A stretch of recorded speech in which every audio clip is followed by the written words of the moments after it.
Right now, I have enough cash in my asset column that I could quit my job for an entire year and not change my lifestyle one bit. Damn!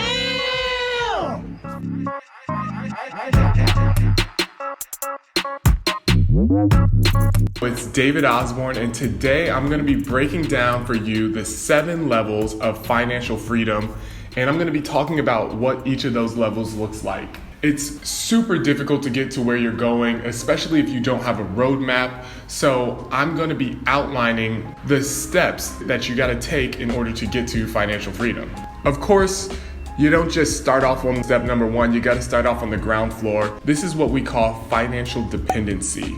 And this usually takes place when you're 0 to 18 years old, or if your parents are footing the bill for college until you're 22 years old. You're in this financial dependence stage, which means you can't afford to pay for food, rent, basic needs. You don't pay for anything. Man, I'm so broke these days, somebody robbed me, they just be practicing. First step up off the ground floor is financial solvency. This is usually when you get your first job out of college and you're able to pay all your expenses, including your debt, on your own. The real big difference here between financial dependency and financial solvency is you aren't relying on anyone else to cover your basic needs.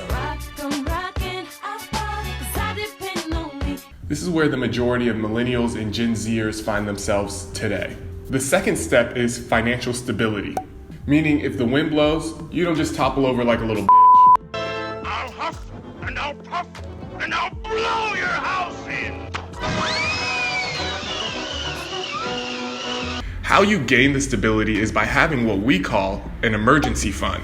So if something were to happen, like let's say you lose your job or you get sick and you've got to take a few months off of work, you at least have $1,000. That's like the minimum, but really 3 to 6 months worth of savings to hold you over until you're able to get back on your feet. The third step on this magical journey to financial freedom is debt freedom. This is where you've paid off all of your high interest debt and you literally owe no one anything. We are not little no more. Come on! This doesn't include your mortgage, but it does include student loans, credit cards, car payments, medical bills, and other kinds of consumer debts. This is a great place to be. It's not the end-all be-all by any means, but once you've gotten to this level, you're doing better than 45 million Americans out there in the workforce. It's pretty good.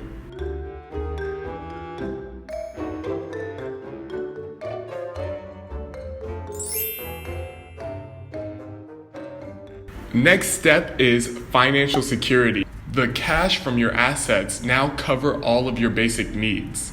So let's say you own 2 apartments and those 2 apartments bring you in $500 each in profits. That's $1,000 cash flow. If your living expenses, your rent, your food, your transportation, your health equal $1,000, well then you are financially secure.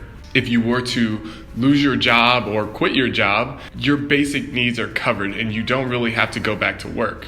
I love this level as a traveler because you can totally game this particular level by doing something that we call geographic arbitrage, which is what I'm doing currently. Geographic arbitrage simply means that you move to another place where the cost of living is lower than your current cost of living, but you're still earning money as if you were living in your old area.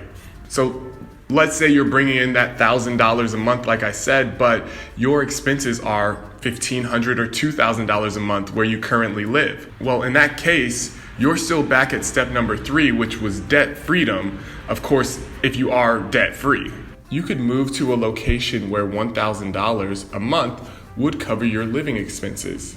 This is why I choose to live in Taiwan and Colombia. I mean, there's tons of other reasons to live in these places, but this is just one of the added benefits that I've found by traveling. The next step after financial security is financial independence. I have arrived.